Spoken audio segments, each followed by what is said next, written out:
Hi, I'm here with Randy Wostratzky, who is the Director of Business Development for Spectrem Group, and we have just met with some wealthy investors and are talking about some research that was just completed. How are you today, Randy? Wonderful. Thank you so much for having me. I appreciate it. Of course. Can you describe the Spectrem Affluent Investor Confidence Index and the Spectrem Millionaire Confidence Index? Sure. So these are two indices that we report on a monthly basis, and they basically reflect the investment confidence and outlook of households with over $500,000 or $1 million in investable assets, respectively. Okay, so what is the overall results for both indexes for this month, and why does that matter? In July, we had a drop in both indices. The Affluent Investor Confidence Index dropped by 2 points, and the Millionaire dropped by 1. So although it was not a dramatic decrease in either, the fact that there was a decrease is significant because despite being at record highs in both the Dow and the S&P 500, investors are not showing confidence in their investment outlook. So how are millionaires planning to invest in August and non-millionaires? So both groups actually said that they're going to spend some time on the sidelines.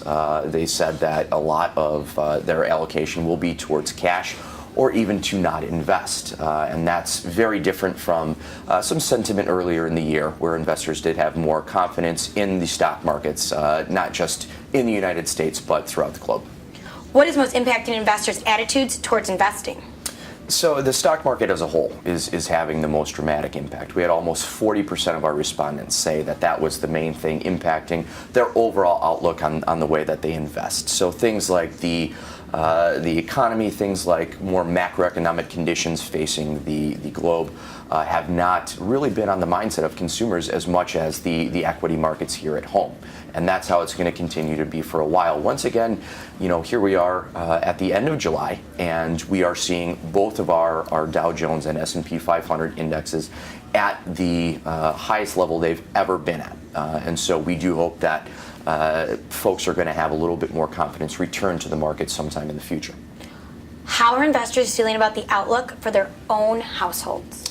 So there are 4 different factors that come into our affluent household outlook, and we had 2 that decreased this month and 2 that increased. And the one that did increase the most was the outlook in regards to their income, and that increased by almost 5 points. I believe it was 4.5 points, and that's something that is a positive, and that's a good thing to take away. And so investors, although they're not looking at the market in as positive of a light as they have in previous months, their household income is becoming more of a confidence factor. And that's obviously, when it comes to things like consumer spending, a good thing. We just had a report come out that the U.S. GDP in the second quarter increased by 1.7%.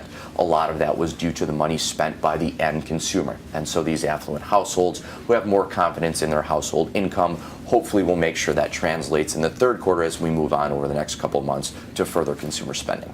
All right. Thank you so much, Randy, for stopping by. Absolutely. My pleasure. Thank you so much. Yes, and for more information about these and other stories, please visit millionairecorner.com. I'm Heather Kiely. Thanks for watching.